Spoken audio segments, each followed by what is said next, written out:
Tharoor. My name's Michael Williams. I'm the director of the Wheeler Centre in Melbourne, Australia, and it is thrilling to be here at this Auckland Writers Festival event with Dr. Shashi Tharoor. What an extraordinary guest to have here on the stage. Give him a big round of applause before we get started. And we're going to chat across what is, by any measure, an extraordinary career, with perhaps, as the title would suggest, a particular focus on this book, Inglorious Empire, What the British Did to India. And that idea of what the British did to India is vitally important. Before we go on, I will say that Dr. Tharoor served for 29 years at the UN, culminating as Under-Secretary General. He's a Congress MP in India. He's the author of 16 books and has won numerous literary awards, including a Commonwealth Writers' Prize. Dr. Tharoor has a PhD from the Fletcher School and was named by the World Economic Forum in Davos in 1998 as a global leader of tomorrow. But tomorrow has come and gone, mate. Well, at least it came. I mean, there's a reasonable chance you're a global leader and it was never going to come. Fair enough. But you've had your moment. I would like, to kick things off, I'd like you to take us to the Oxford Union in May of 2015, because that is the genesis of this book, and it was a moment. It really was quite amazing, because I was actually on my way to the Hay Festival of Literature, which is the reason I was in the UK. They asked me to participate in an Oxford Union debate on the topic they had chosen, the students. Britain owes reparations to her former colonies. Now, I'm actually not a big reparations guy, but I thought it would be an excellent opportunity to speak about what had become increasingly unfashionable to believe, that Britain had done enormous damage to her colonies. So I said, okay, I'll speak in favor of the motion. And I trotted along. The debate was a lot of fun. The way they do it, they have a student on each side and then they have outside speakers. So there were eminent white-haired historians arguing the merits of the British Empire. And on my side was the Jamaican High Commissioner and an East African student and me. And we had a wonderful time. We won the debate so handily that the reception afterwards was delayed by half an hour because everyone was filing into the yes lobby, you know, the way these things work. But anyway, at the end of it all, I cheerfully forgot about it, went off to Hay. And about 3 weeks later, they put this thing, the video of the debate, on the internet. And for some reason, they had done each speaker separately. So since I got a video of myself speaking for 8 minutes or whatever it was on this topic, I put it on my Twitter account and then watched in astonishment as it went viral. And within 24 hours, 3 million people had downloaded it. And I was, for the next few months, encountering strangers who knew of me only through that speech, students who'd been watching it on some sort of endless loop in their schools. A college, a university had done a day-long seminar on it. It was quite extraordinary. It touched some sort of nerve amongst Indians, both in India and abroad. And my publisher immediately rang me and said, you've got to make a book out of this. And I said, don't be silly, everyone knows this stuff already. And he said, no, they don't, because if they did, your speech wouldn't have gone viral. So having been persuaded by the logic of that, I rationally consented to write this book and then found myself immersed in far more research than an 8-minute speech needed. But at the end of the day, I think I've got a book which seems to have at least made a point and has got the goat of some of the people I've particularly targeted.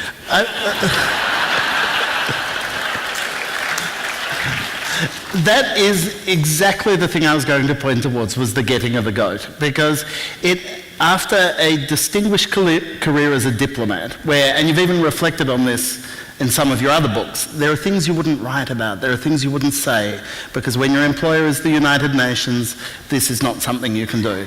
And watching that YouTube video, the original version, not one of the ones remixed with music underneath it or anything else equally exciting. Watching you in that, you're clearly having fun, but you're also clearly having fun because it's unbridled. You're not holding back things that perhaps the diplomat would never have said. That's true, but don't forget I'd already come into Indian politics 6 years previously, and holding back is never a good thing in Indian politics, so I'd had practice at getting as good as I got. But yes, you're right, this was pretty, but it was also, you know, the atmosphere of a student debate. I mean, I remember my student debating days, one never held back, but it was also always taken in a certain spirit. Writing a book becomes a different exercise. I structured the book as an argument and not as a narrative. So to that degree, it is like a debate. I'm making a series of debating points. But at the same time, I was trying to be a little more sober than perhaps I could be on the floor of the Oxford Union, where I could say some somewhat wicked things and get away with them. Your parents gave you a very kind of liberal upbringing. They let you be free to make your own decisions. Your father encouraged you out of an introversion.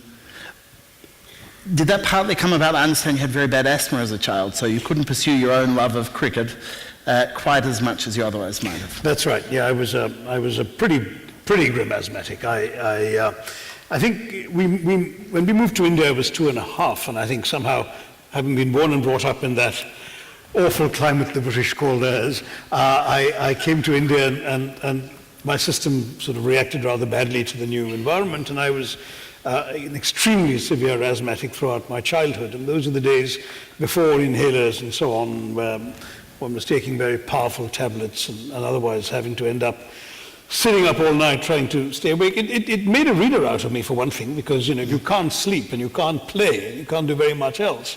The one thing you can do to divert your mind from your miserable inability to read properly is to read. And so I read indiscriminately, copiously, and fast. And I think that certainly helped. For how long indiscriminately? Like, at what point did you start to refine your tastes? Because I know that the voracious child. Oh, the indiscriminate continued well into my teens. Largely because, first of all, as a child, I rapidly exhausted the age-appropriate books. I mean, how many could your parents get you? And because I read fast, they would sometimes take me to a library and I'd finish the book I borrowed in the car on the way home in Bombay traffic. So I would read their books, and many of which I couldn't understand, but some of which I understood more than perhaps other children of my age were doing. And I should stress that even in Bombay of the 60s, there was no television.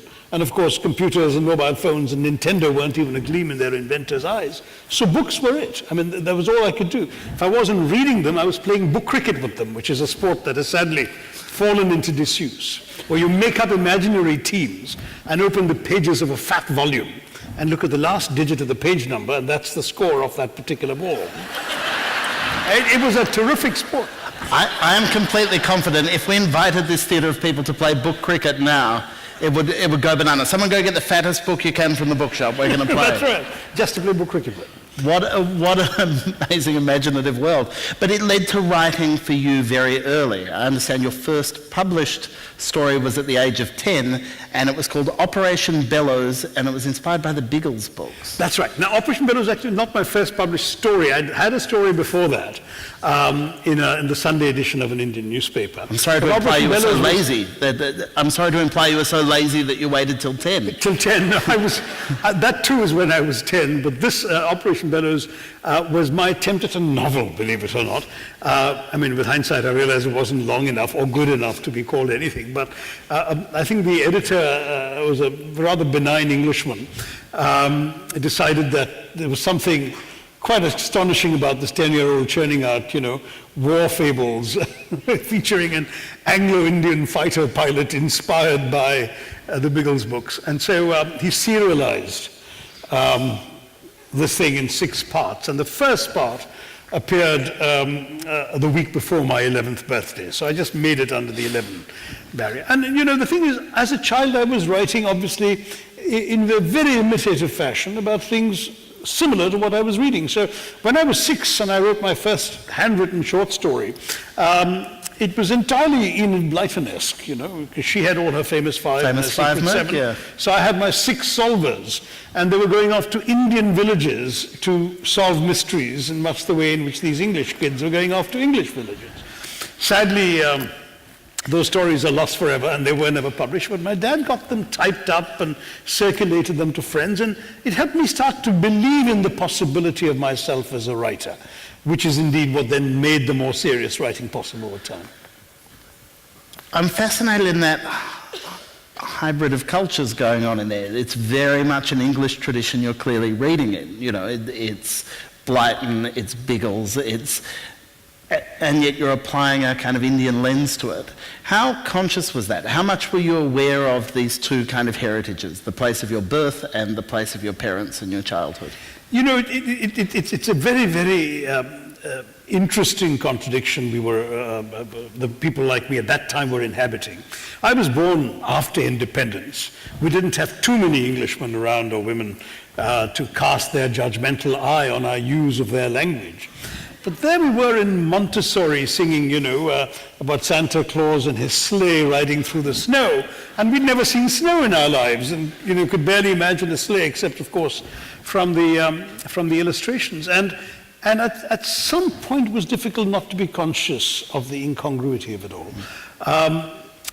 But it took a while to move, because those were the children's books available. This is not true of today's Indian children, who have a vast array of books in every Indian language and English, featuring Indian characters, Indian myths, Indian stories, Indian adventures, everything. I mean, there isn't a genre of children's writing that isn't represented today in India. That was simply not true when I was a child. So in the late 50s, early 60s, you either didn't read or you read what the Brits had left behind, as it were. My mother, when I was a baby, was reading the Noddy books out to me. And she jokes that she read them so badly that I wanted to be able to read myself, so I could snatch the books from her and do that. So I was a precocious reader. I started around 2.5 or 3. And then thereafter, these were what one read, but living in India, one filtered, if you like, those experiences through the sensibility of Indians. I love the idea that having Noddy read to you badly has led ultimately to your anger at the British Empire. Like that's the trajectory, is you're like, big ears. Quite thought of it that way, but yes, I suppose and that's it was always going to happen that way. One of your, in an interview I heard with you, one of your flights of wonderful mischief-making rhetoric referred to Rudyard Kipling as that flatulent voice of Victorian imperialism. Wasn't he just? Which I thought was like, it's the perfect description. But that awareness, that being steeped in a particular educational tradition that you now understand, and in the process of writing this book and through your career, you increasingly understand is not just inadequate, it's damaging as an educational tradition. Yes, I mean, there's been an awful lot of growing up that one has to do. Certainly, I wouldn't pretend to have acquired sort of the sensibility I have today just by growing up and studying in India. It took a while of travel, of learning, of reading, and indeed a lot of extraordinary work by other scholars and writers over the years opened my minds. I mean, it was startling, for example, to discover from the work of Gauri Vishwanathan that at Columbia University in New York, that the study of English literature as a subject first happened in the world, not in England, but in India, because the British wanted to overawe the Indians with the majesty of their literature. And so this became an academic subject for the first time. In England, at Oxford and Cambridge, your literature was the classics. It was Latin and Greek. It wasn't, Shelley and Wordsworth, but they had to inflict Shelley and Wordsworth on us. So you have these little Indian schoolgirls in the 19th century writing poems to daffodils, and we don't have daffodils in India, but that's how Indian literature and English was born. Isn't that just the way of colonialism? Like, isn't that the way it rolls? I mean, I don't know what it's like in New Zealand. There's an Australian, I'm loath to make a generalisation, but in Australia today, we might struggle to get this size of audience out to see you because they're at home reading stories about the royal wedding. Or watching it, right? Or watching it, yeah. I think right now, maybe. The weird colonial throwback thing, where maybe 2 generations in Australia on from people referring to England as home still. And that kind of, that nature of that relationship is extraordinary and fraught. And Inglorious Empire is an angry book about that. It's an angry book about the way in which the damage of the colonial project is whitewashed. That's right. And, some of the anger comes from the revisionism of the last 10 or 15 years. I mean, there was this entire thing, I suppose Neil Ferguson is the poster child for that. But there were others, Lawrence James, Andrew Roberts. There have been half a dozen best-selling writers, highly praised by the reviewers, who, in the first decade of the 21st century, chose to whitewash the sins of empire and exalt it as some sort of grand forerunner of globalization, or as Ferguson put it, a jolly good thing with a J, capital J, G, and T. And this was beginning to get my goat. It became almost the new accepted wisdom, except, of course, in the groves of academia, where I think scholars knew what the realities were because they were delving into them in greater depth and detail than some of the best-selling popular historians were. But I felt it necessary to write a popular history that answered them back. I do like you're so invested in this as a rebuttal as your publisher that in the selected quotes in the front of the current edition of Inglorious Empire, they single out a welcome antidote to the nauseating righteousness and condescension peddled by Neil Ferguson in his 2003 Oh, I didn't know Empire. that. My gosh, I hadn't And seen the next that. one, tear up your copies of Ferguson's neoliberal mind rot and get angry like Tharoor. This is, you know... Oh, there's a quote from the Irish Times, Michael. Well, What do you expect? They have no vested interest in this fight. None They're whatsoever. completely impartial observers. That's right. But that idea of it as an antidote is really interesting. And I want to come back to the point you made about when you gave the speech and it went viral, which was the realization that this wasn't common knowledge. The realization that actually, even for your Indian readers and audience, there wasn't a strong awareness of this. And that seems quite shocking to me. Am I naive? Well, I said, surely all these people couldn't not have been paying attention in class, This must have been part of their basic education.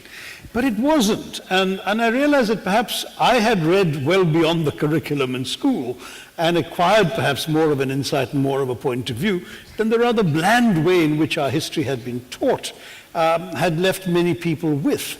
There was also the fact that India... it's interesting that the independence movement culminated in what was officially called on both sides a transfer of power. It wasn't sort of Britain running away with her tail between her legs, though in fact that's what she did too. There was the shambolic original Brexit of 1947 when they partitioned the country in haste and left. But transfer of power implied a certain continuity, and nobody in the Indian nationalist leadership wanted there to be any surviving bitterness or rage against Britain. They continued in some ways in their own Anglophile ways, and in some other ways by just taking the attitude of forgive and forget. My own view is that one must forgive because hatred is a pointless and negative emotion that corrodes the hater, I think, far more than the hated. But while one must forgive, one must not forget. And I think what's important, and the reason why I find history so compelling to read and to write, is that it's important to remember. It's important to remember. I often say to young people in India, if you don't know where you've come from, how will you appreciate where you're going? And that's part of the, if you like, the justification for dwelling in these things. Not so much one of either anger or revenge for their own sake, because I don't really believe in those. Yeah, quite right. I mean, it is, if you look around the world at the tethering of the concepts of truth and reconciliation in any kind of post-conflict space, I think the truth part of it is the really important bit, and it's the role of the writer, it's the role of the historian. We seem to have had in India the reconciliation without the truth. Yeah. And so it was important to get some of that truth out. No, that's the Australian way as well. We're big fans of reconciliation without truth.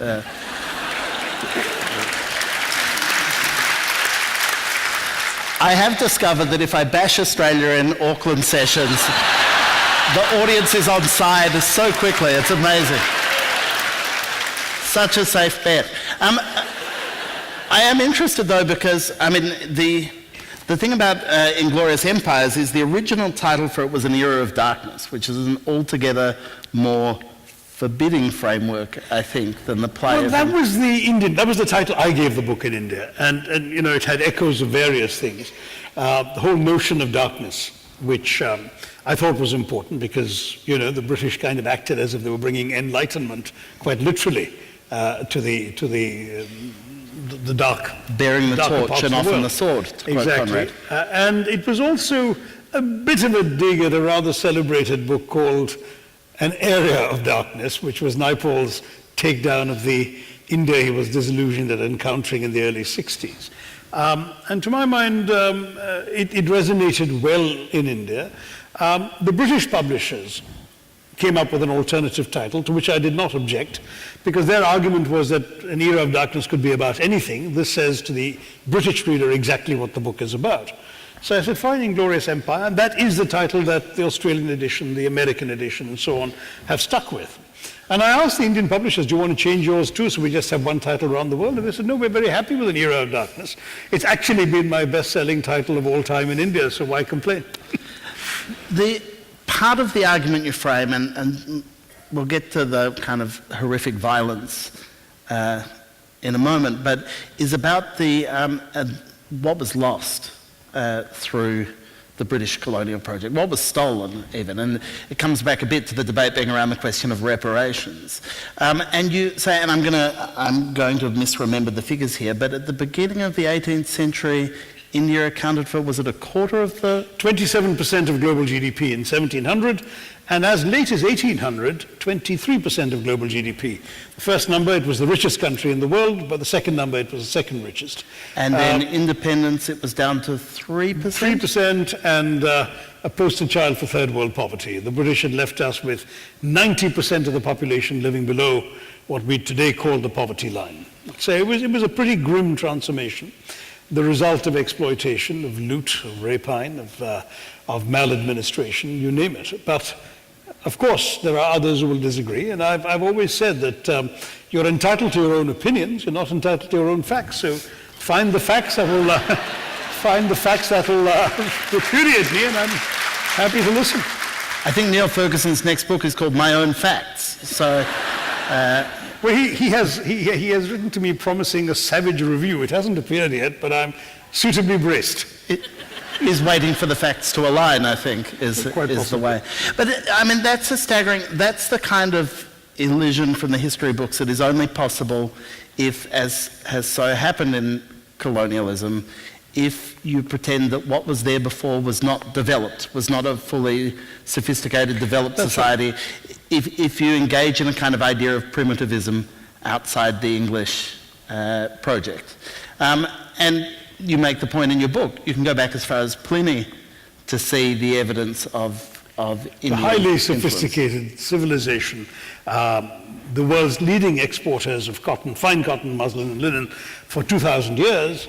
In fact, at the time the British came, the aristocratic elite of Europe was draping itself in very expensive Indian fabrics. The court of Versailles used to prize itself on getting the best muslins and linens out of India. And there are accounts, which I've cited in the book, of English shopkeepers as late as the 17th and 18th centuries trying to pass off local European-made goods as made in India, because made in India was the cachet, the hallmark of good quality. It was also a society of merchants, of warriors, of artisans, very sophisticated artisans, weavers. It had a merchant banking system that rivaled the Bank of England in terms of the amount of money passed various hands. This was not some sort of area of darkness. This was a very sophisticated society. The British would later justify their depredations in the name of free trade. But in fact, they broke the free trade that India had been thriving on in order to impose their terms of trade, which was to obtain a captive market for British goods. It must be hard not to feel a certain amount of glee at the prospect of post-Brexit Britain coming to India. It happened now. The week after my book was published in India, Theresa May, the then newly appointed British Prime Minister, arrived on her first visit to India, in which, apart from the governmental meetings in Delhi, she was to travel to, I think, Bombay, Bangalore, and Hyderabad, if I remember right, to seek investments in her then feared to be faltering post-Brexit economy. And I said, this proves my point. You don't need to revenge yourself upon history. History is its own revenge. Is history only its own revenge if people have a knowledge of history? Fair point, which is part of the reason why they should read my book. Only one small part, available in the bookshop afterwards. And it's excellent for playing cricket with, if you need to, is worth noting. In that case, you need to get the bigger edition. Oh yeah, no, definitely. The pile of 16 books. We're 5 minutes away from audience questions. I mention this again because I don't want you to embarrass yourselves. I'm sorry if that's an intimidating way to frame it, but I think it's only fair. Apart from the cost, the financial cost of imperialism, though, the lives lost and the sheer weight of violence that you write about in this book was shocking to me. It made me realise how little I understood Indian history. Was that something that you always knew, or was the writing of this book, did it uncover massacres, did it uncover things for you? I knew the basics, but the more I delved into them, the horror. I mean, when I spoke a couple of nights ago here, I told the story, one of the worst atrocities of the Raj, the Jallianwala Bagh massacre, so I won't repeat that.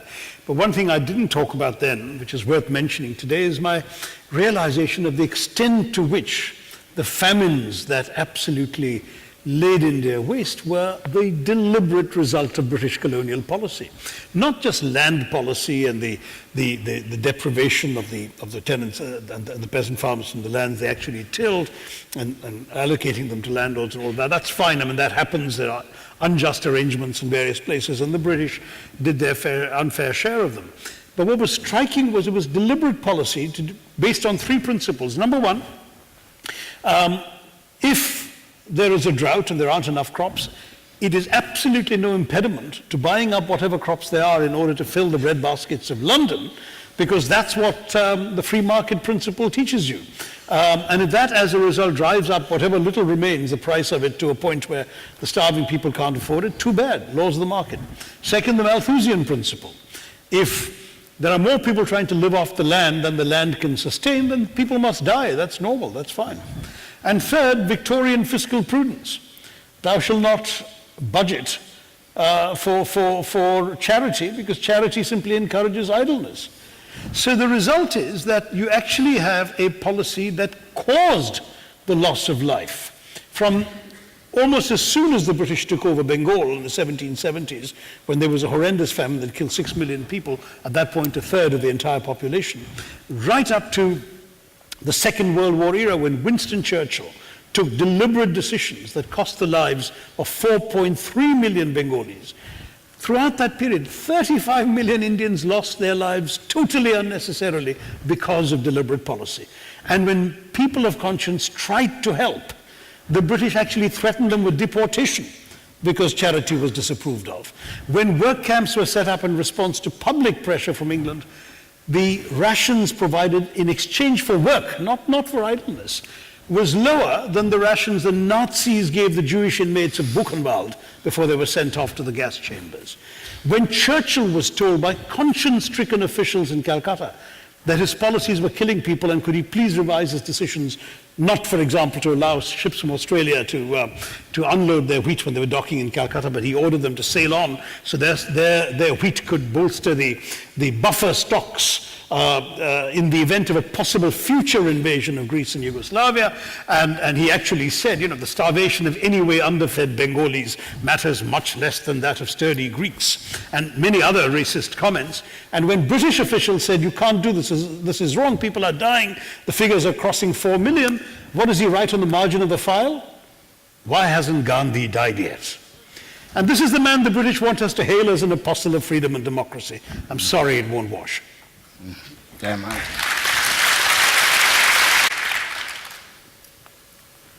For the members of the audience who don't know, your argument when it came to the question of reparations was for $1.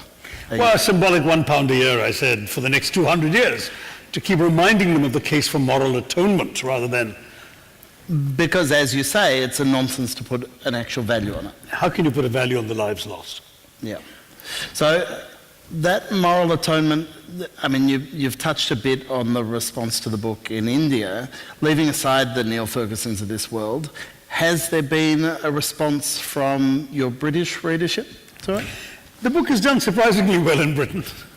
And it was interesting that I got some rather interesting reviews from Tories. Lord Ridley, for example, did an entire column in the Times about it. And I met him later and asked, I'm grateful but surprised, how come a Tory like you says, and he even wrote a sentence to the effect of every Britain should be ashamed of our record in India and so on. And he said, well, as a good conservative, he said, I believe we should have traded with you and not conquered you, which I think is entirely a reasonable proposition. The thing that I'm trying to push, however, is, as I mentioned a couple of nights ago for those who were here, is an apology. And I've suggested the centenary of this awful massacre which will happen next year, as an opportunity for a member of the royal family, sometime after their honeymoon perhaps, to show up and convey that. Because, you see, moral atonement is what's lacking. You go to London, it's a city of museums, full of stolen artifacts, right? I mean, there's a wonderful comment by a bewildered Indian saying, "Why are you proud of displaying what your grandfather stole from mine?" You know, but that's what these museums show. They're all chore bazaars. There's a complete lack of self-consciousness about the depredations of empire that have built. I've quoted a passage of Walpole, literally riding down the street and counting the number of mansions that were built with money stolen from India. We have 2 British prime ministers. This dynasty was established by a diamond purloined from Madras, the Pitt family. And 2 British prime ministers came out of that diamond, you know, not a bad impact on British history, I suppose. If you look at the way in which Britain has built itself up, you'll see nothing of this in British textbooks today. You can do A levels of history, as I discovered, without learning a line of colonial history. There is a deliberate historical amnesia that makes it possible for a majority of young people polled in Britain today to say they'd love to have the empire back, and that they're proud of it. Do they know what they're proud of? Do they have any sense? We had a British cabinet minister last year saying Britain is the only country that has done nothing to be ashamed of in the 20th century. And it's been one of the most shameful centuries in modern history. I mean, I think, honestly, the record of Britain, makes the fewer years of Nazi rule or Stalin's rule look mild by comparison. And over far more countries in far more parts of the world. So there's a great deal to be looked at with honesty. And I think if Britain would start, I mean, I was so impressed with when the Germans started busing school children to Dachau to show them what had been done in the name of their ancestors. I think it's time the Brits set up a museum to colonialism in London, and made their children read and understand and study the awful realities of their own country's past. And perhaps fewer statues to the animals that helped the war effort for There you England, are. and not to the many Indian lives lost or the... There isn't a single statue of an Indian soldier in Britain, even though more than 1 million fought under arms in each world war, and over 150,000 gave their lives to Britain and to the war effort. But there is a statue to the animals that served the Allies, right in the heart of London. So yeah, it's high time they woke up to how they remember their own past. It might be time to get some priorities straight. So for you as a serving politician, how do you channel this understanding of history? How do you make it part of your public service, part of how you... It's very clear how you do it as a scholar, as a writer, but how do you do it as a public figure? Well, it's a helpful reminder within the Indian political space today of what our nationalism ought to be all about, rather than, I'm sorry to say, the somewhat petty and chauvinistic and rather bigoted nationalism sought to be propagated by our current ruling party. I don't believe in a nationalism that divides us. I want to remind people of what united us, the moral righteousness, as it were, of the cause of Indian freedom and the struggle for freedom that culminated with the departure of the British after these 200 inglorious years. That is as far as I want to go. I don't want it today to affect our country's relationship with Britain, which is no longer that of subject and oppressed. It is between 2 sovereign equals, comparable economies, not in purchasing power parity terms, but in actual dollar terms. We are now equal economies, and we'll overtake the Brits by next year, the way we're growing. So I don't think we should have a chip on our shoulder about that anymore. It's not about today's Britain and today's India. It's about remembering what made us what we are. That question of nationalism, though, is obviously a particularly fraught one for any country, but in contemporary India. Do you make a distinction between nationalism and patriotism? Is that a useful concept? I mean, patriotism really is, you love your country because it's yours, because you were born in it or born belonging to it. And in and of itself, it's an unexceptionable idea. Nationalism all too often defines itself in relationship to others. And a hostile nationalism, a nationalism built on hatred, a nationalism built on jingoism, is not an attractive idea. Nationalism against empires more or less has had its day. Decolonization is essentially complete. People have found their freedoms. Now, many petty politicians tend to whip up nationalism within their countries to define a narrower view often at the expense of some of their own citizens, rather than an all-embracing, inclusive idea, which of course was easier when you were defining yourself against foreigners. So to that degree, nationalism can be dangerously distorted. Now it's interesting, Europe is going through a very different phenomenon. They're coming to terms with the onset to plurality in societies that weren't plural. So in Britain, for example, I love this photograph I saw of a bunch of black and brown demonstrators holding up placards reminding the British outside the Houses of Parliament, "We are here because you were there," which I think is something the British need to also remind themselves of, and which in a sense is part of the redefinition now of the British nation, partly to embrace the things in Britain did for 200 years outside its shores, or more than 200 years. How much does understanding the cost of those 200 years, though, how much is that integral to contemporary Indian identity? The way in which the nation lives, what it means to be an Indian in the 21st century, is always inextricably going to be linked to that 200 years. Yes and no. I mean, there are parts of India that in some ways almost are untouched by the colonial experience. There are farmers tilling the soil the way their ancestors did before the British ever came. But certainly to the educated urban Indian elite, we are ineradicably marked by the British colonial experience. The language which I'm speaking to you in and the language in which I wrote this book, the tea I drink, which the British started cultivating in India to save money from Chinese, instead of spending it on Chinese tea. The game that I adore, which an Indian sociologist rather memorably described. He said, cricket is actually an Indian game accidentally discovered by the British. It sort of feels that way. It's so much part of who we are. So you can't get away from the English influence.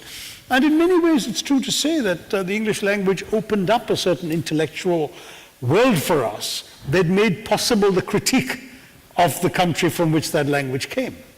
Jawaharlal Nehru wrote a book called The Discovery of India in English. English became his own instrument to discovering his own heritage in his own country. And I think that makes it something we simply can't untwist from the strands of our DNA anymore. When your next novel comes out and it's a retelling of Biggles from an Indian perspective, I'm going to remember you said that, and I'm going to say, here is the evidence that it can't be unpicked, but nor should it be, that there's something going on here. The house lights are going to come up, and there are a number of fixed microphones on each floor. If you could make your way to them so that your fellow audience members can hear you properly. It's captured for the recording, so if you're nervous about that or on the run, having committed a crime of some sort, probably don't ask a question, would be my advice. But I just wondered what your opinion was on the contemporary movements like Black Lives Matter in Britain and the Me Too movement, if you think that would have any relevant impact on changing that, as David Cameron did put Niall Ferguson in charge of the history syllabus in the UK. So I just wondered what your opinion was on how it would change. I think it's beginning very slowly and very gradually to change. I think you have more and more public voices representing an alternative view of British history. David Olusoga's work on both television and in books about being black and British have certainly opened the eyes of many British, at least open-minded members of the British public. You've got a lady whose name I think is Alice Porter, but forgive me if I'm wrong, who's conducting unfashionable and widely criticized tours of the museums to actually tell her, I mean, in other words, the ones who go on her guided tours, to tell them about the actual reality of the objects they're watching, they're looking at in these museums. I've forgotten exactly something like oh gosh, there's a particular adjective she applies to this, but these tours have got so much attention now that she's being attacked by every conservative newspaper in England for conducting them. But people sign up on her website and go with her to see how a particular African object of worship is merely sitting behind a glass case in a British museum, and the same with Indian temple goddesses and other carvings and various other symbols of other countries' sovereignty or sacred objects or whatever, how they've been purloined and brought and wrenched out of context for the delectation of British tourists, and people are talking about this, and I think it's actually quite healthy that eyes are being opened. Is enough happening? No, the A-levels still do not require any reading of colonial history. There still is no colonialism museum, though at a couple of my events, people have come up to me saying they were inspired to try and start something, but it will not be an inexpensive venture, and I don't know how it will be done. And so far, there's no sign that an apology is coming either. So, I mean, the Bhagavad Gita teaches you to do the right thing irrespective of consequence or reward. And I think I'll proceed on that basis to continue howling into the wind, whether I'm heard or not. So,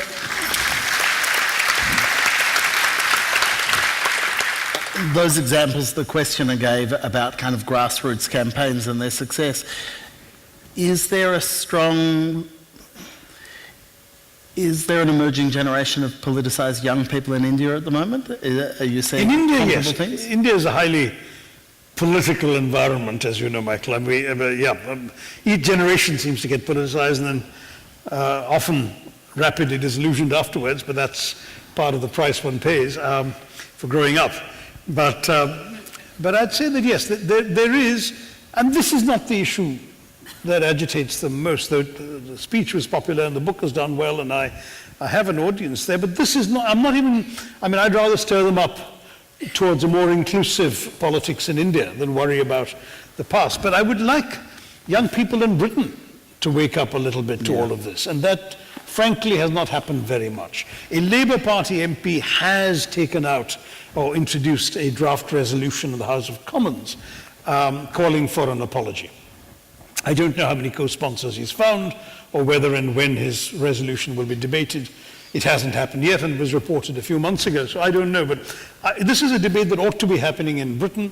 I am not British. I don't live there. I don't therefore participate in their discourse. I hope that people there will rise up to the need to confront the past, just as Me Too has had people confronting the reality of sexual misbehavior, just as other movements, Black Lives Matter and the politically incorrect guided tours and so on, have all opened minds to various new ways of looking at things. I would hope that something similar would happen. I mean, it was ironic that one of the first events for my book in England was at the Victoria and Albert Museum, which is full of stolen Indian goods. Stolen items. I think Victoria and Albert would have loved it, just quietly. Oh, I pointed it out, don't worry. I have no doubt. There's a question just here. My question comes back to those artifacts in the museum, actually. In recent years, there's been quite a widespread repatriation of Maori artifacts back to New Zealand. Do you ever see that occurring in the case of India? And particularly things like the Kohinoor diamond and things like that. I mean, what's your views on that? Well, the Kohinoor diamond elicited a rather frank confession from David Cameron when he was visiting India as Prime Minister. He was asked about whether we could have it back, and he said, I'm afraid it's going to have to stay. If we give that back to you, the British Museum would be empty within a week.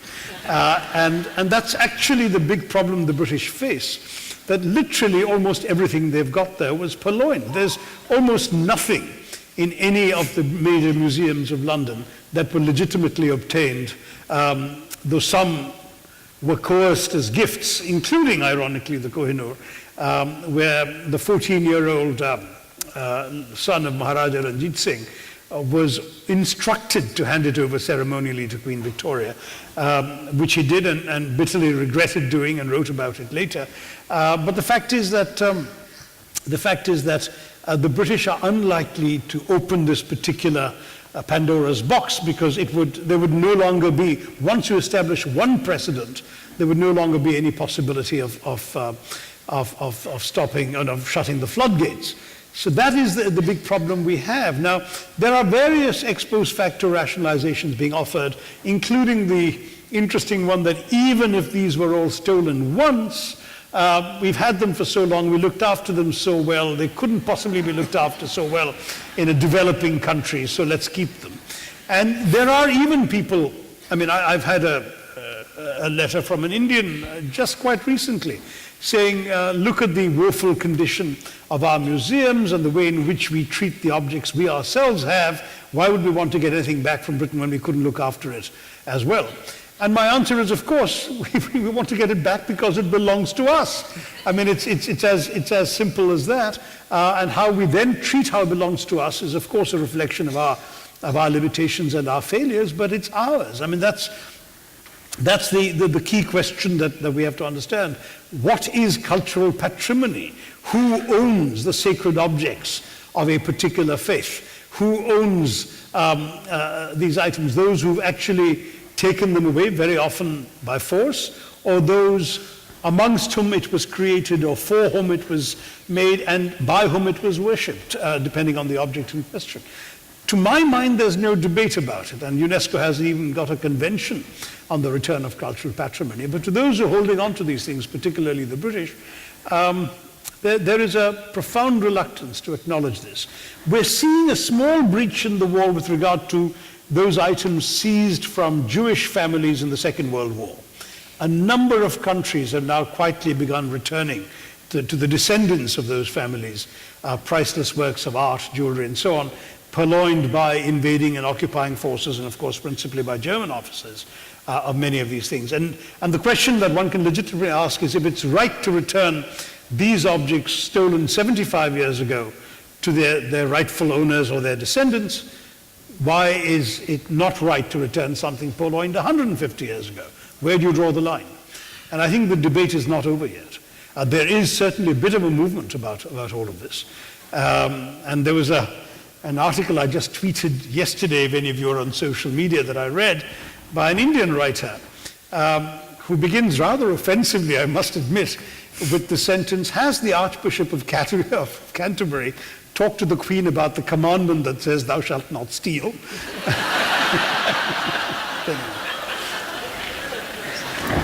Thank you. There, I think there's a question, and possibly near a microphone. That's excellent. Hi. Get a question from an Indian there. Having grown up in India, you talked a little bit about the revisionist history that we've... So where are you? Here. Over here. Hi. Down the bottom right-hand side. Okay, great. Yes. Nice. Sorry, the lights are shining in our eyes. Oh, Okay. right. Okay.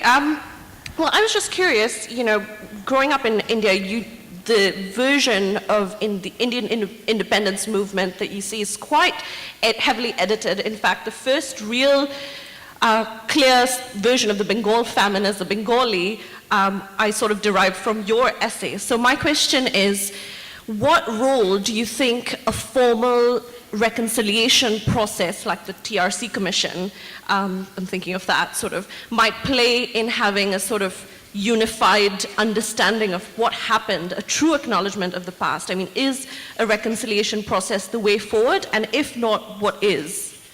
Well, we already have reconciliation. I know Britain feels any bitterness from the Indians he meets in India, so it's too late in a sense. Had there been a greater bitterness following the exit of the British, the time for a truth and reconciliation process would have been then, the late 40s. But there was none. In fact, there's an anecdote I recount in the book, which may be apocryphal, but I heard it from a very interesting source, that has Churchill, when he comes back as Prime Minister in the 50s, asking Nehru, visiting London, how is it that after we put you in jail for 11 years of your life, that you seem to show no bitterness towards us? And Nehru is said to have replied, I was taught by a great man, Mahatma Gandhi, never to fear and never to hate. And this was very much the ruling credo of those who came to power in the wake of the British, that first generation of Indian nationalists. They felt they had been fearless in taking the blows of the British police and the British military and going to jail and suffering for years, and they felt that therefore they also would not hate because they had achieved what they wanted to, they'd acquired power from the British, and now there was no point hating them. There's a more cynical, if you like, Marxist view that says this transfer was from really the British ruling class to a new Indian ruling class, and therefore nothing really changed. That's a Marxist critique. And now there's also this nationalist critique that an inauthentic Anglophile group came to power with independence, and that now it's time for the more authentically rooted Hindu voices to rise up and reclaim India's history for themselves.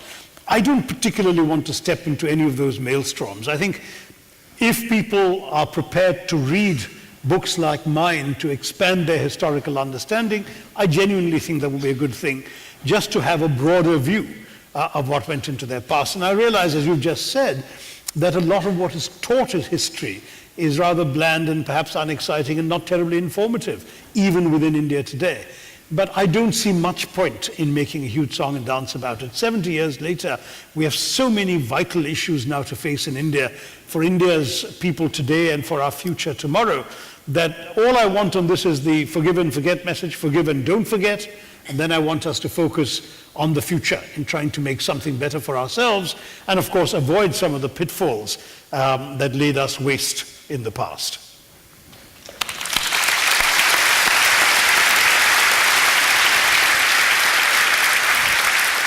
I feel terrible because I know there are several of you who have been queuing for some time, but Shashi will be signing copies of his book out in the foyer. I'm sure he will happily answer some questions in that capacity, but we are out of time.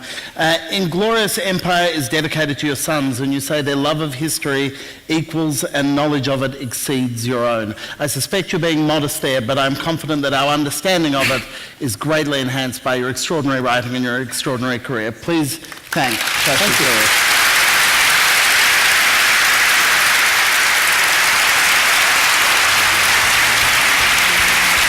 Things were raised that I didn't know about, and I'm very interested to learn more. It was the best of all of them that I've watched so far. The joy of this festival is listening to people like him. Articulate, intelligent, witty, writes a fabulous book. It just opens our eyes to what's going on in the world. It was a great pleasure to listen to him. Oh yes, it was superb, very independent and, from my perception, accurate review of major international situations in the past, with a very eloquent speaker and with delivering what should be messages to be listened to and supported and acted on in the future. I thought it was absolutely brilliant, and a really very compassionate view of the future between the UK and India. So, an inspiration. Oh, I thought it was very informative, and I'm off to buy a book. Very good. Mine? Sure. She was standing further back in line, so would you please? And she's wondering, she bought this book just smaller type or different? No, this is issue? the paperback, and that's the what's called the trade paperback. Okay. Bigger print, it's the same book. Great. No changes. Haven't had time to revise any of the text. It's all the same. It's just, I think this is marginally cheaper too, isn't it? Well, I was hoping it's a discount because it's much smaller. It should be. Hi, thank you, dear. A cup of tea. Old habits die hard, eh? Or is it coffee? I'm an addict. The British left us with that. Well, us too. They've screwed over all of us, really, haven't they? To a degree. But they're still fun. Thank you, sir. Safe travels. Good afternoon, sir. Dr. Tharoor. Premnath again. Hello, Premnath. Thank you. Great. Keep the card. Please keep the card. Indian Outlook, yes, you came yesterday. I came yesterday. How are you doing in competition with India Weekender? They've been after me quite a bit. Have they been? Okay, all right. Print is declining overall, universally. So this is mainly a website then, or what is it? Print edition and online. Okay. We are doing well, but not as good as what we were doing 10 years ago. Okay. Yeah, there is worldwide decline in the print media, as you jolly well know. I didn't know your dad was associated with the Statesman. Yes, many years. Yeah. 25 years. Right. I still have the cufflinks they gave him. Is there any chance that I could meet you in India? I come to India twice a year. I would definitely like to meet with you sometime. And you handled the TV Hub interview very well yesterday. I wasn't happy with some of the lines of questioning. But yeah, that's right. Duncan Garner and Amanda Gillies, I thought they grilled you, which was... The whole idea is to embarrass Indians. That's what they do sometimes. Oh, I see. Okay. Yeah, well, they nearly succeeded with me, didn't they? Nearly did. But I think you handled it very, very well. Thank you, sir. And we'll be in touch when I come to India, sir. Thank you. Thank you. Enjoy the rest of the stay. When are you off?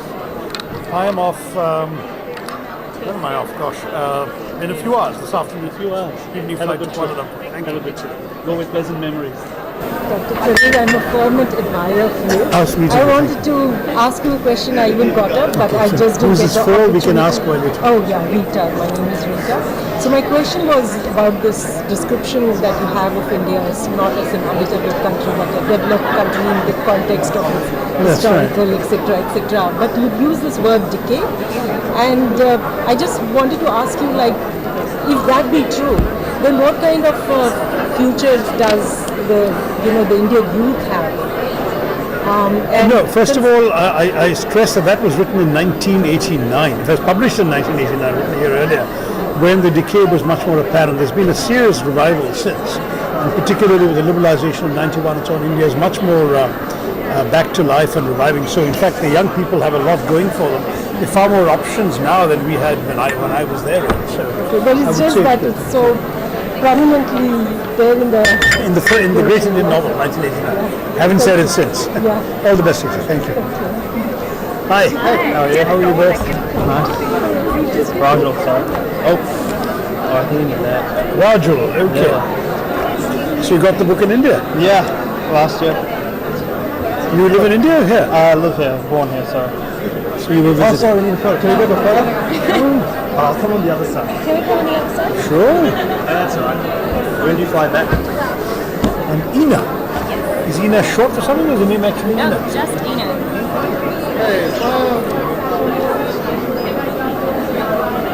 We have come across an Inakshi, but never an Ina. What does it mean? It doesn't mean anything. It actually means mother in Philippines. Oh, okay. But otherwise, my friends just like the name. Well, that's often the best reason for giving you one. Call you that all the time. Ina, where are you? So they may as well like calling. Thank you so much. This one is also for Ina, or is it for both of you? Or? How long are you in New Zealand for? I'm leaving this afternoon. Not this evening. Oh, wow. So back to Delhi? No, I'll be going to Malaysia for a couple of speeches and then off for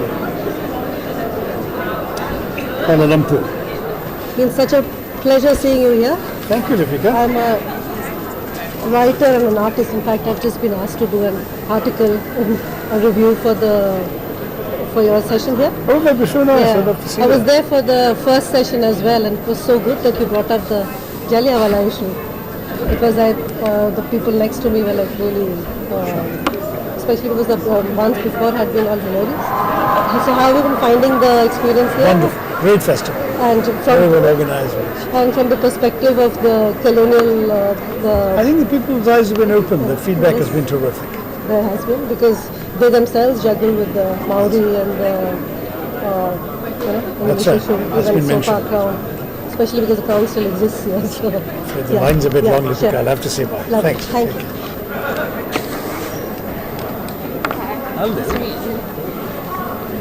That was amazing. Thank you so much. Take good care. Hi. That's my name there, Cecilia. And we're wishing you all the best. Thank you so much, Cecilia. And I'm looking forward to reading your son's book as well. So, Yes, he writes beautifully. Might have him come out next year. is that being in Australia? Is that coming out? Well, if the festival will have him, I think it's I don't know if there is an Australian edition yet, but the British edition is easily available. I must admit, I'm late.